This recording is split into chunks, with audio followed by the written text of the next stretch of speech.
자, 구약성경 113면입니다. 구약성경 113면.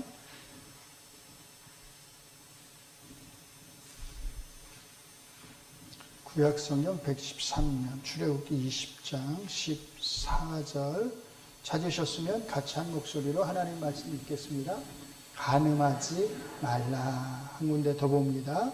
레위기입니다. 레위기 20장. 레위기 20장 10절로 23절입니다.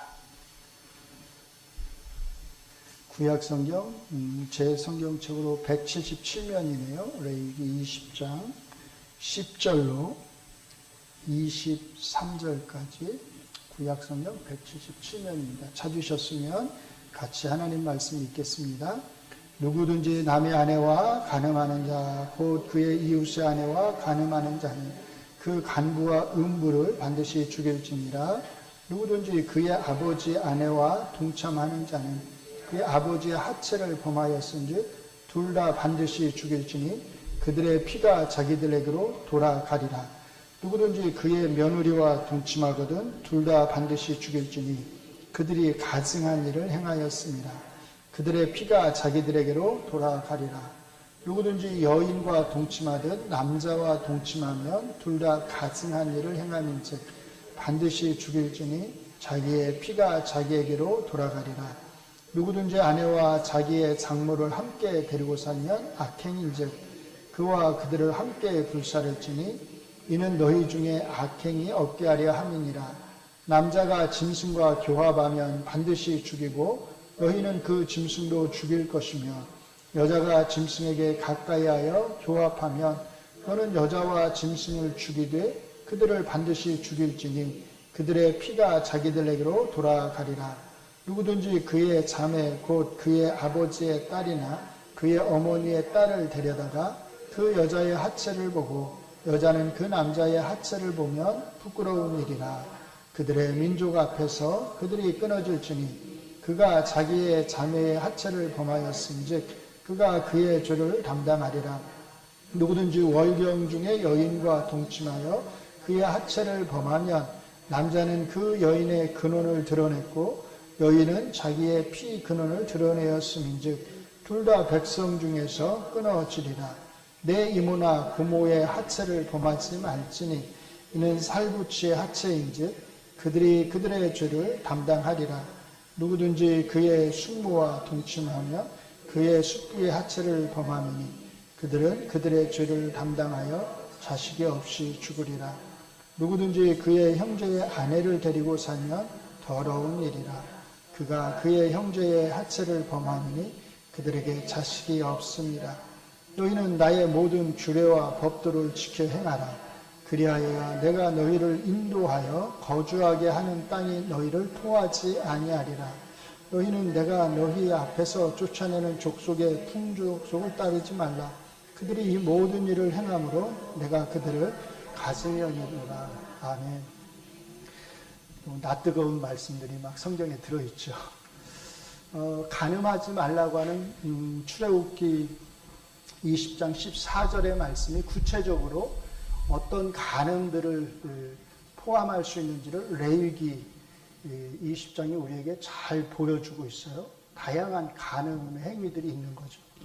레위기 20장을 제가 오늘 읽은 이유가 있습니다. 오늘은 이 레위기 20장을 다루려고 하는 것은 아니고요. 거기에 보시면 다 이해가 되는데 한 가지 이해가 안 되는 말씀이 있어요. 다 이해가 되시나요? 저만 안 되나? 어떤 말씀이 좀 이해가 잘 안 될까요? 거기에 보면 18절 이렇게 말해요. 누구든지 월경 중에 여인과 동침하여 그의 하체를 범하면 남자는 그 여인의 근원을 드러냈고 여인은 자기의 피 근원을 드러내었으니 둘 다 백성 중에서 끊어지리라. 쉽게 말하면 월경 중에 있는 여자하고 아내하고는 성관계를 하면 안 된다라는 거예요. 앞에 있는 거 뒤에 있는 거는 어렵지 않게 다 이해할 수 있어요. 와이프 이후에 다른 여자나 또 남색이든 여색이든 동성애를 하면 안 된다. 이건 다 이해가 됩니다. 그런데 여기에 뭐가 들어가 있냐면 월경 중의 아내 또는 월경 중의 여자하고도 성관계를 하면 안 된다. 이 말씀이 들어가 있는 거예요. 이해가 되시나요? 동성애를 주장하는 분들이 이렇게 주장을 해요. 그래서 이 레위기 20장을 근거로 아니 레위기 20장을 한번 봐라. 여기에 동성애를 금지하는 말씀이 있지 않느냐. 동시에 월경중 여자와 성관계하지 말라는 말씀이 있지 않느냐. 그러면 동성애를 금지한다면 뭣도 금지해야 된다? 월경중 아내하고 성관계하는 것도 금지해야 되지 않느냐라는 거예요. 어떻게 생각하세요?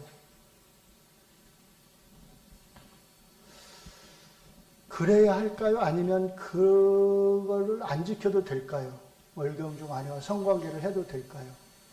만약에 해도 된다면 문제는 이게 지금 요 맥락 안에 동성애랑 같이 들어가 있는데 만약에 요것만 우리가 따로 뺄 수 있다면 어떤 근거에서 우리가 월경중 아내와 성관계를 해도 된다라고 우리가 주장할 수 있겠느냐는 거예요. 아니면 우리가 동성애 지지자들이 주장하는 대로 그러면 월경중의 아내하고는 전혀 성관계를 해서는 안 되겠죠. 둘 중에 하나. 고민을 좀 해보시라고 제가 미리 한번 일종의 숙제를 한번 드리는 거예요. 가능하다면 어떻게 우리가 이거를 가능하다고 오늘날 주장을 할 수 있겠느냐라는 거죠. 요거는 이제 제가 다음 주에 한번 다루어 볼 수 있도록 하겠습니다. 오늘은 이제 그 제 7계명과 관련돼서만 좀 다루려고 하는데, 자, 먼저 프린팅을 다 받으셨죠? 예, 프린팅을 함께 보시죠. 자, 소율이 문답이 70문부터 72문까지 이 간음과 관련된 7계명을 언급을 하는데요. 제가 문을 하고 여러분이 답을 하겠습니다. 제 7계명은 무엇입니까?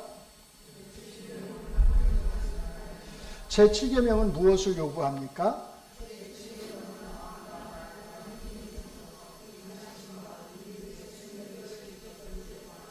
제 7계명이 금하는 것은 무엇입니까?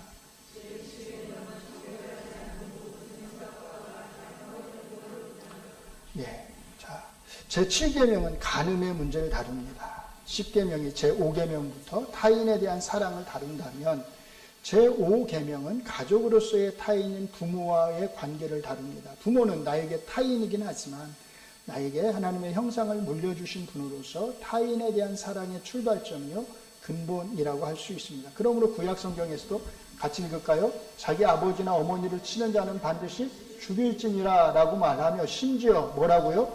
자기 아버지나 어머니를 그냥 말로 저주하는 자까지도 어떻게 해라? 반드시 죽이라 이렇게 말씀하신다는 거예요. 타인으로서의 부모 위에 우리가 다른 사람에게 가할 수 있는 최고의 해는 다른 사람의 목숨을 해치는 것일 겁니다. 그래서 그 다음에 나오는 말씀이 살인하지 말라고 하는 제6계명입니다. 그러므로 살인하지 말라고 하는 이 제6계명은 진정한 의미에서의 타인에 대한 첫 번째 말씀이라고 할 수 있습니다. 타인은 나와 같은 인간 존재로서 하나님의 형상을 공유하고 있습니다. 그리고 같이 읽습니다. 그리고 나와 함께 생육하고 번성하라고 하는 하나님의 창조 명령을 이 땅에서 행해 나가야 할 동역자입니다. 그러므로 살인하지 말라는 계명이 제일 먼저 나오는 것은 당연하다 이렇게 생각할 수 있습니다. 간음하지 말라는 계명은 바로 이 제6계명에 이어집니다. 살인하지 말라는 계명에 이어서 간음하지 말라는 계명이 나오는 것 자체가 매우 의미가 있다고 생각합니다. 무엇보다 이 간음은 한 남자와 한 여자 사이의 정결의 문제와 연결되어 있으며 바로 이것 때문에 하나님께서는 하나님 자신과 자신의 백성 간의 관계 역시 남녀의 관계로 특히 혼인에서의 부부 관계를 빗대어서 설명하십니다. 바로 이런 면에서 간음의 문제는 그 다음에 나오는 도둑질이나 거짓말의 문제와는 다른 성격과 차원의 죄라고 할 수 있습니다. 그러면 간음하지 말라고 하는 제7계명을 다룰 때 우리는 어디서부터 출발해야 할까요? 자, 가장 좋은 것은 창세기 2장에서 시작하는 것입니다. 그래서 오늘은 소요리 문답 70문부터 72문까지를 본격적으로 해설하지는 않겠습니다. 그것은 다음 주에 하려고 합니다. 다만 제7계명 간음하지 말라는 말씀을 바르게 이해하려면 먼저 하나님께서 처음에 남자와 여자, 또 결혼, 혼인, 또 한 몸의 관계를 어떻게 세우셨는지를 바르게 알아야 합니다. 그래서 오늘은 제7계명의 기초가 되는 창세기 2장의 말씀을 먼저 살펴보려고 합니다. 같이 읽습니다. 여호와 하나님이 이르시되 사람이 혼자 사는 것이 좋지 아니하니 내가 그를 위하여 돕는 배필을 지으리라 하시니라. 여호와 하나님이 흙으로 각종 들짐승과 공중의 각종 새를 지으시고 아담이 무엇이라고 부르나 보시려고 그것들을 그에게로 이끌어 가시니 아담이 각 생물을 부르는 것이 곧 그 이름이 되었더라. 아담이 모든 가축과 공중의 새와 들의 모든 짐승에게 이름을 주니라. 아담이 돕는 배필이 없으므로 여호와 하나님이 아담을 깊이 잠들게 하시니 잠들매 그가 그 갈빗대 하나를 취하고 살로 대신 채우시고 여호와 하나님이 아담에게서 취하신 그 갈빗대로 여자를 만드시고 그를 아담에게로 이끌어 오시니 아담이 이르되 이는 내 뼈 중에 뼈요 살 중에 살이라. 이것을 남자에게서 취하였은즉 여자라 부르리라 하니라. 이러므로 남자가 부모를 떠나 그의 아내와 합하여 둘이 한 몸을 이룰지로다. 아담과 그의 아내 두 사람이 벌거벗었으나 부끄러워하지 아니하니라. 아멘. 자, 하나님은 아내를 남편에게 돕는 배필로 주셨다고 말합니다. 많은 분이 이 표현을 오해하는데 그것은 성경 본문의 맥락적 관점을 고려하지 않고 왜 그래요? 현대적 의미의 남녀 평등이라는 관점에서 이 말씀을 보려고 하기 때문입니다. 그러나 엄격히 말해서 이 말씀은 언제 주어진 거예요? 타락 전에 주어진 말씀이라는 것을 기억해야 합니다. 남녀 사이의 갈등과 우리가 오늘날 흔히 중요하게 생각하는 평등의 문제는 언제 등장해요? 타락 이후에 등장하는 것입니다. 그러니까 타락 이후의 시선을 가지고 타락 이전의 말씀을 보려고 해서는 안 된다는 거예요. 타락 이후 하나님은 여자에게 같이 읽습니다.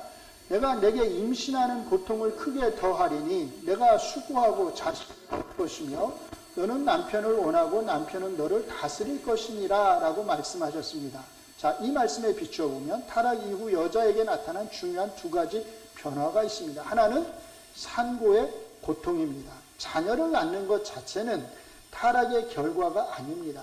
타락하지 않았다 하더라도 하와는 여자는 자녀를 임신하고 아이를 낳았을 것입니다. 그러나 그 과정이 그녀에게 고통을 수반하지는 않았을 것입니다.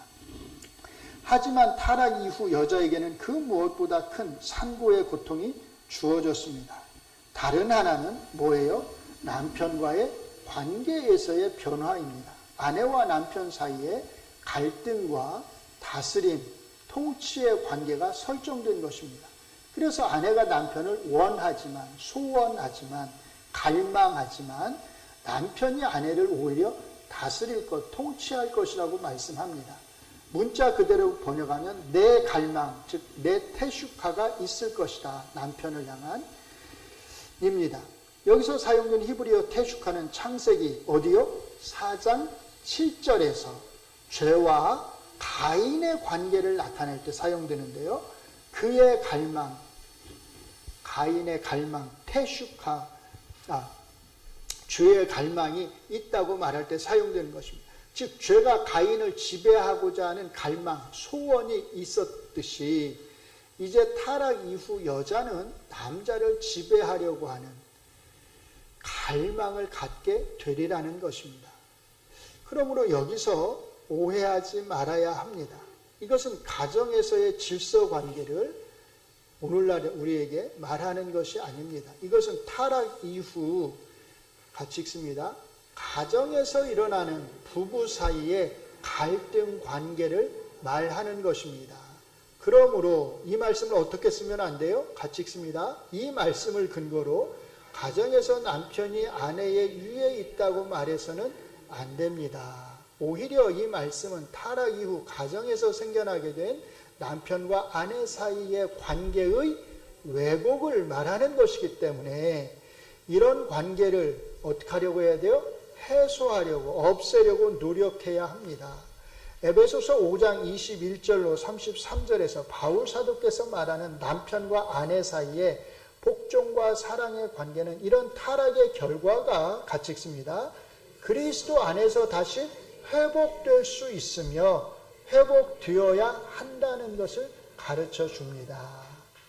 자, 그렇다면 창세기 2장이 말하는 돕는 배필이란 무슨 의미일까요? 먼저 언어적 차원에서 그 의미를 살펴보도록 하겠습니다. 2장 18절에서 핵심 단어는 도움 또는 돕는 자라는 뜻의 에제르와 그에 상응하는 또는 그에 맞선, 그를 마주보고 있는 이라고 하는 뜻의 케네그도입니다.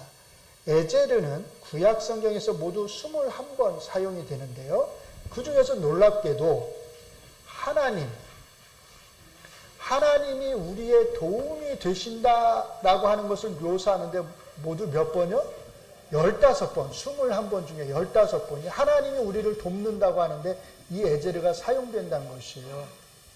제가 3개만 그냥 거기다 한번 찾아봤습니다. 같이 읽습니다. 출애굽기 18장 4절부터 하나의 이름은 엘리에셀이라 이는 내 아버지 하나님이 나를 도우사 바로의 칼에서 구원하셨다 함이더라. 내가 산을 향하여 눈을 들리라. 나의 도움이 어디서 올까? 나의 도움은 천지를 지으신 여호와에게서로다. 이스라엘아, 내가 패망하였나니 이는 너를 도와주는 나를 대적함이니라. 나의 도움이 어디서 올까? 나의 도움은 할 때 이 도움이 에제르예요. 그리고 나머지 에제르의 동사형이 쓰인 거죠. 자, 여기에서 모두 에제르 계열의 용어들이 사용됩니다. 이것은 도움의 개념이 낮은 자가 높은 자를 우리가 흔히 생각하듯이 이렇게 보조한다는 것을 의미하지 않는다는 것을 보여줍니다. 오히려 성경적 사용의 용례만 놓고 보면 같이 읽습니다. 도움은 그것을 베풀 수 있는 자가 그것을 필요로 하는 자에게 주는 것입니다. 쉽게 말해서 창세기 2장에서 돕는 배필이란 의미는 주역과 보조역의 의미로 쓰인 게 아니라는 뜻입니다. 그러므로 같이 읽습니다. 이 용어의 바른 의미는 바로 앞에서 여호와 하나님이 하신 말씀, 사람이 혼자 사는 것이 좋지 아니하니라고 하는 말씀에 비추어서 이해해야 합니다. 그러니까 의미적으로 이해를 해야 되고 맥락적으로 이해를 해야 된다는 거예요. 자, 맥락적으로 보면 바로 앞에 하나님께서 사람이 혼자 사는 게 좋지 않다 이 말씀이 나와 있다는 거예요. 그런데 잘 아시겠지만 창세기 1장에서 하나님이 천지를 창조하시는 과정에서 좋다, 정확하게 이제 좋은이란 형용사인데 토부예요. 토부, 좋은이라고 하는 말이 반복되어서 나오는 것을 우리는 알고 있습니다. 그런데 바로 다음 장인 요 창세기 2장 바로 이곳에서 여기에서 처음으로 좋다가 아니라 뭐라고요? 좋지 않다. 좋지 않다. 로토브라는 표현이 사용된다는 거예요. 히브리어 로는 부정어입니다. 그러나 이것은 하나님의 창조가 미완성이라거나 부족함이 있었다는 뜻이 아닙니다. 이것은 자 같이 읽습니다. 하나님의 창조와 관련된 말씀이 아니라 하나님이 온전하게 창조하신 그 사람과 관련된 것입니다. 그 사람 하아담이에요. 그러므로 인간을 대표하는 남자만으로는 하나님의 뜻과 목적을 이루는데 무언가 부족함이 있었다는 거예요. 그러니까 성경에서 좋다라고 말할 때 그 좋다는 의미는 뭐예요? 막 아름다웠다는 걸까요? 물론 뭐 그걸 포함할 수 있을 거예요. 화려했다는 거예요. 그걸 포함할 수도 있을 거예요. 근데 기본 의미는 뭐냐면 하나님의 목적에 맞았다는 거예요. 하나님이 이거를 만드는 목적에 맞았다는 거예요. 여러분들 예를 들어 누가 배를 만드는데 내가 배를 타고 여기서 부산에서 제주도까지 가려고 그래요. 그럼 큰 배를 만들어야 되겠죠? 그게 내 목적에 맞는 거잖아요. 근데 조그만한 조각배를 만들어서 너무나 멋지게 만들었어. 너무나 예쁘게 잘 만들었어요. 튼튼하게 만들었어. 좋아요, 나빠요? 좋지 않은 거죠. 왜? 내 목적에 맞지 않아요. 그것하고는 제주도까지 가기가 힘들잖아요. 그러니까 성경에서도 좋다란 말의 의미가 기본적으로 하나님의 목적에 맞게 지어졌다는 거예요. 그 말은 반대로 말하면 하나님 보시기에 홀로 사는 게 좋지 않다라고 말을 한다고 하는 것은 아담이 혼자 사는 게 하나님의 목적을 이루는데 적합하지 않았다라는 뜻이에요. 그러니까 하나님의 목적과 관련해서 우리가 이 표현을 이해를 해야 된다는 겁니다. 자, 그렇게 놓고 보면 자, 그러므로 인간을 대표하는 남자만으로는 하나님의 뜻과 목적을 이루는데 무언가 부족함이 있었다는 뜻입니다. 이것은 하나님의 창조 목적과 뜻을 이루는데 남자와 여자가 대등한 관계로서 서로를 필요로 했다는 뜻이기도 합니다. 18절의 히브리어 원문을 보면 이것을 잘 알 수 있습니다. 문자 그대로 번역하면 다음과 같습니다. 내가 만들겠다. 그에게 또는 그를 위하여 둘 다 가능해요. 그에게 만들어 주겠다는 거예요. 뭐를요? 도움을 또는 돕는 자를. 그 다음이 중요합니다. 돕는 자인데 또는 도움을 만들어 주시는데 어떤 돕는 자예요? 그에게 마주하는, 그를 마주보고 있는, 그에게 상응하는, 그에게 맞는 도움, 돕는 자를 만들어 주겠다는 거예요. 자, 그래서 본래 의미는 내가 그에게 상응하는 돕는 자를 그에게 만들겠다는 거예요. 여기에서 중요한 표현이 그에게 상응하는 이란 뜻의 테네그도입니다. 자, 그 다음부터 한번 끝까지 여기 밑에까지 한번 읽어볼게요. 자, 시작. 하나님이 아담에게 또는 아담을 위해서 만들어 주시려고 하는 또 다른 사람은 그의 맞은편에서 그와 마주보고 서 있는 존재라는 것입니다. 남자와 여자는 서로를 마주보고 있는 관계란 뜻입니다. 바로 이것이 타락 전 하나님이 남자에게 여자를 만들어 주신 목적입니다. 서로를 마주보며 살아가라고 말입니다. 서로에게 없어서는 안 되는 존재가 되라고 말입니다. 여기에는 어떤 우열이나 상하의 관계가 없습니다. 강조되는 것은 서로가 서로를 필요로 하며 서로에게 없어서는 안 되는 존재라는 것뿐입니다. 뭘 위해서요? 하나님의 목적을, 하나님의 뜻을 이루기 위해서. 필리스 트리블은 그녀의 책 하나님과 성의 수사학에서 이렇게 말합니다. 같이 읽습니다. 에제르라는 단어는 구약성경에서 주로 하나님을 이스라엘의 돕는 자로 묘사하는 데 사용됩니다. 이것은 종속이나 열등함을 함의하는 단어가 아닙니다. 오히려 그것은 도움 받는 자에게 결여된 것을 공급하러 오는 힘을 나타냅니다. 에제르가 된다고 하는 것은 부차적인 존재가 아니라 없어서는 안 될 존재가 되는 것입니다. 왜? 이 에제르를 통해서만 하나님의 뜻을 이룰 수 있으니까요. 이러한 관계와 목적을 가장 잘 드러내는 말씀이 창세기 1장 27절 8절의 말씀입니다. 같이 읽습니다.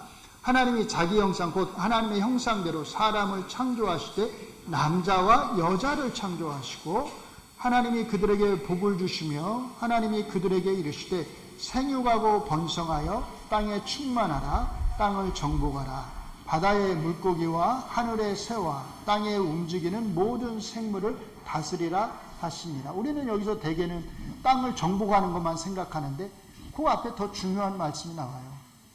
생육하고 번성하는 거죠. 여기에서 하나님이 남자와 여자 모두에게 주신 창조 명령이 나옵니다. 그것은 남자에게만 준 게 아니란 거예요. 남자와 여자에게 같이 주셨다는 거예요. 그것은 생육하고 번성하며 땅에 충만해지는 것입니다. 이것은 남자만으로도 여자만으로도 안 되는 명령입니다. 한 남자와 한 여자를 통해서만 이루어질 수 있는 명령입니다. 물론 내가 그에게 상응하는 돕는 자를 그에게 만들겠다고 하셨을 때 꼭 이것만 염두에 두신 것은 아닙니다. 그러나 창세기 2장의 맥락에서 보더라도 이것은 하나님이 남자에게 여자를 만들어 주신 주요 목적인 것을 알 수 있습니다. 같이 읽습니다. 왜냐하면 24절은 뭐라고 말해요? 이러므로 남자가 부모를 떠나 그의 아내와 합하여 둘이 한 몸을 이룰지로다 라고 말씀하고 있기 때문입니다. 이 말씀은 분명히 뭘 염두에 뒀겠어요? 1장 28절의 창조 명령, 생육하고 번성하고 다스리라고 하는 그 창조 명령을 염두에 둔 것이죠. 여기에서 우리는 돕는 배필이라고 하는 이 익숙한 표현이 때로는 본문의 의미를 충분히 드러내지 못했다는 것을 알 수 있습니다. 우리말의 배필은 본래 짝 또는 배우자를 뜻하는 말입니다. 그러므로 돕는 배필이라는 번역 자체가 완전히 틀렸다고 말할 수는 없습니다. 그런데 이 표현을 그냥 들으면 마치 여자가 남자의 일을 보조하기 위해서 주어진 어떤 존재처럼 생각하기 쉽습니다. 대개 또 그렇게 생각을 하고요, 우리가. 그러나 히브리어 원문의 강조점은 단순히 돕는 자 또는 도움에만 있지 않습니다. 그 다음 읽습니다. 중요한 것은 그 돕는 자가 남자에게 상응하는 자, 그와 얼굴을 마주하고 있는 자로서 그와 동일한 인간성을 가지고 함께 하나님의 뜻을 이루어갈 동반자라는 데 있습니다. 그러므로 우리는 계속요, 돕는 배필이라는 표현을 읽을 때 단순히 돕는 자라는 의미만 떠올려서는 안 됩니다. 여기에 반드시 그와 마주 서 있는 자, 그에게 상응하는 자라는 의미를 함께 염두에 두어야 합니다. 아쉽게 우리말 번역은 이게 잘 드러나지를 않죠. 근데 영어 번역들은 그나마 이런 표현들을 조금 넣어놓기는 했어요. 자, 여기서 미리 한 가지를 말씀을 드리면, 이것이 남자와 여자 사이의 대등한 관계를 나타내는 것은 사실이지만, 그렇다고 해서 한 가정 안에 남편과 아내 사이에 아무런 질서가 없다는 뜻은 아닙니다. 성경은 남자와 여자가 하나님 앞에서 같은 하나님의 형상으로 지음받은 동등한 존재라고 말하면서도 동시에 가정과 교회 안에 하나님께서 세우신 질서가 있음을 가르칩니다.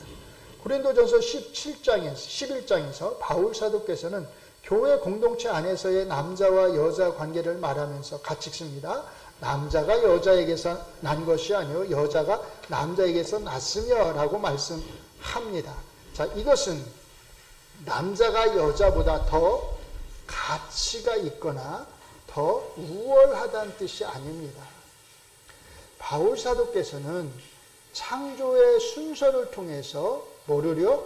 하나님이 공동체 안에 세우신 질서를 말하고 있는 것입니다. 그러나 바울 사도께서는 곧 이어서 이렇게 덧붙입니다. 같이 읽습니다.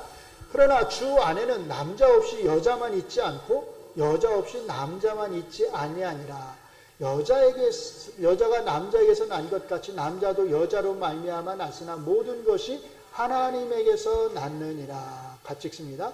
이것은 성경이 질서를 말할 때도 그럴 때도 결코 남녀의 상호 의존성과 동등한 존귀함을 부정하지 않는다는 것을 보여줍니다. 우리 여성분들은 이런 때 막 아멘도 좀 하시고 하셔야 될 것 같은데. 자, 그러므로 항상 우리는 두 가지를 함께 생각해야 합니다. 하나는 남자와 여자는 하나님 앞에서 같은 인간성, 같은 하나님의 형상을 지닌 동등한 존재라는 것입니다. 이게 사실은 아까 아담이 하와를 보고서 한 말, 이 여자는 내 살 중에 살이고 뼈 중에 뼈다라고 한 말의 의미가 사실은 기본 의미가 이거예요. 얘는 나와 같은 인간성을 가진 존재구나. 지금까지 이름을 지어주면서 동물들 많이 봤잖아요. 근데 얘네들 볼 때는 그걸 못 느꼈어. 왜? 나하고 다른 존재성을 가진 존재들이잖아요. 다 나하고 달라. 아무리 찾아도 여기에 나하고 같은 존재성을 지닌 게 없어. 근데 하나님이 누구를 하나 데려왔는데 보니까 얘는 딱 보니까 나하고 똑같은 존재성을 가진 거야. 내 살 중에 살이고 내 뼈 중에 뼈구나. 라는 거죠. 이게 기본 의미예요. 물론 이 말을 우리가 어떤 성경 해석자가 그 해석하듯이 여자는 이렇게 내 살 중에 살이고 뼈의 뼈처럼 소중하게 여겨야 되는 존재구나. 그런 의미도 들어가 있을 수 있겠죠. 그러나 기본 의미는 지금까지 내가 본 애들하고는 이름을 지어준 애들하고는 전혀 다른 정말 나하고 딱 맞는 나에게 상응하는 나를 마주보면서 눈을 마주칠 수 있는 어떤 존재가 지금 내 앞에 있다는 거죠. 자, 그렇게 하나님의 형상을 지닌 동등한 존재라는 것입니다. 다른 하나는 하나님께서 가정과 교회 안에 질서를 세우셨다는 것입니다. 이 질서는 누가 더 귀하고 누가 덜 귀하다는 우열의 질서가 아닙니다. 같이 읽습니다. 또한 한 사람이 다른 사람을 마음대로 할 수 있다는 지배의 질서도 아닙니다. 성경이 말하는 질서는 하나님 앞에서 가정과 교회 공동체를 함께 세워가도록 하기 위한 질서입니다. 그 다음에 나오는 21절과 22절의 말씀은 하나님께서 홀로 있던 그 사람 곧 아담에게서 어떻게 여자를 지으셨는지를 보여줍니다. 그리고 23절에 이르러 아담은 비로소 자신을 남자 이쉬라고 부르고 하나님이 지으신 상대를 여자 이샤라고 부릅니다. 이것은 여자가 남자와 전혀 다른 종류의 존재가 아니라 남자와 같은 살과 뼈, 같은 인간성에 속한 존재라는 것을 보여줍니다. 같이 읽습니다. 그러므로 이제 이들은 하나의 인간성에 속하면서도 서로 다른 성을 통해서 분리된 존재로서 살아가게 되지만 혼인의 관계를 통해서 부모를 떠나 다시 한 몸을 이루어야 합니다. 놀라운 말씀이죠. 하나님의 말씀이 참 놀라워요. 그 의미를 잘 새기면. 그러므로 제7계명은 갑자기 출애굽기 20장에서 처음 등장한 말씀이 아닙니다. 제7계명의 뿌리는 어디예요? 창세기 2장에 있습니다. 하나님께서 처음에 남자와 여자를 지으시고 여자를 남자에게 상응하는 돕는 자로 주시고 남자와 여자가 부모를 떠나 한 몸을 이루게 하신 바로 그 창조의 질서 안에 제7계명의 기초가 있습니다. 다음 주에는 창세기 2장이 우리에게 주는 풍부한 긍정적 의미와 함께 간음하지 말라고 하는 제7계명의 의미를 소요리 문답에 비추어서 좀 더 생각해 보도록 하겠습니다. 그리고 시간이 되면 아까 처음에 던졌던 질문, 월경 중에 아내와는 성관계를 하면 죄가 되는가?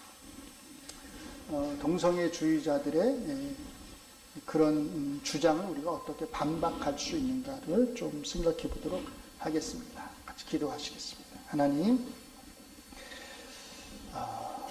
우리를 남자와 여자로 창조하셔서 이 땅에서 우리로 하여금 홀로 있지 않게 하시고 나와 똑같은 존재성을 가진 짝을 허락해 주신 것을 감사합니다. 특별히 하나님께서 이렇게 짝 지어주신 그 혼인의 관계 안에서 하나님의 풍성한 사랑을 느끼며 또 가정을 이루며 생육하고 번성하라고 하신 그 하나님의 창조 명령을 우리가 잘 지켜나가게 하여 주시옵소서. 비록 우리가 타락했지만 그럼에도 불구하고 그 타락조차도 하나님의 창조 명령을 무효화할 수